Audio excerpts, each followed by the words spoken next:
Over all position ہے وہ یہ ہے کہ فارمر جو ہے وہ برے طریقے سے متاثر ہو چکا ہے بہت زیادہ، یہاں تک کہ اس کے پاس اپنا سیڈ بھی موجود نہیں ہے۔ تو اگر گورنمنٹ نے سپورٹ نہ کی تو بہت زیادہ پرابلمز ہو سکتی ہیں،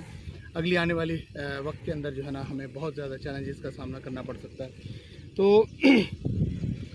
قیامت کی جو ہے نا بہت ساری نشانیاں اللہ تعالیٰ کے نبی صلی اللہ علیہ وسلم نے ہمیں بتائی تھیں، تو ان کے اندر بہت ساری پوری ہو چکی ہیں۔ ایک بڑی جو نشانی تھی وہ تھی کہ قحط، کہ آخری جو نشانی تھی وہ یہ کہ قحط آئے گا۔ تو آج سے کوئی 1 سال پہلے بھی ہم یہ سوچتے تھے کہ یار ایسا کوئی بظاہر نزدیک جو ہے نا مستقبل قریب کے اندر کوئی ایسے سمٹمز نظر نہیں آ رہے کہ خدا نخواستہ ہم قحط کی طرف جا رہے ہوں، لیکن پھر جب اس کو ڈیپلی اسٹڈی کیا گیا تو پتہ چلا کہ زیر زمین جو واٹر ہے وہ بڑی تیزی کے ساتھ نیچے جا رہا ہے، بڑی تیزی کے ساتھ خشک ہو رہا ہے، اور اس کے اوپر جو ہے نا گورنمنٹ نے بھی اس سال سے واویلا شروع کر دیا کہ جی زیر زمین ٹیبل واٹر جو ہے نا یہ بہت نیچے جا رہا ہے، آپ اس کو بچائیں۔ تو ہم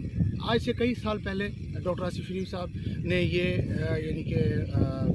تنبیہ کرنا شروع کر دی کہ پانی جو ہے یہ قیمتی اثاثہ اسے بچائیں، اور اس کے لیے یہ ٹیکنالوجی جو PQN کے ہے اس کے اوپر آپ لوگ آئیں تاکہ پانی کی آپ کی بچت ہو سکے۔ لیکن اس وقت کسی نے کان نہیں دھرا، لیکن آج جو ہے وہ اس چیز کو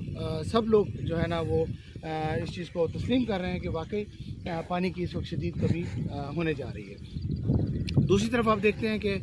سیلاب جو ہے وہ غیر متوقع آیا ہے، اس دفعہ بہت زیادہ سیلاب آیا ہے۔ تو سیلاب سے نقصان تو ڈیفینیٹ بات ہے ہوئے سو ہوئے ہیں، ایک فائدہ یہ بھی ہوگا کہ واٹر ٹیبل جو ہے وہ اپ ہوگا، کچھ بہتری آ جائے گی۔ لیکن سب سے بڑا جو ہمیں پرابلم آ رہا ہے وہ یہی ہے کہ گندم کی جو پیداوار ہے وہ شدید ترین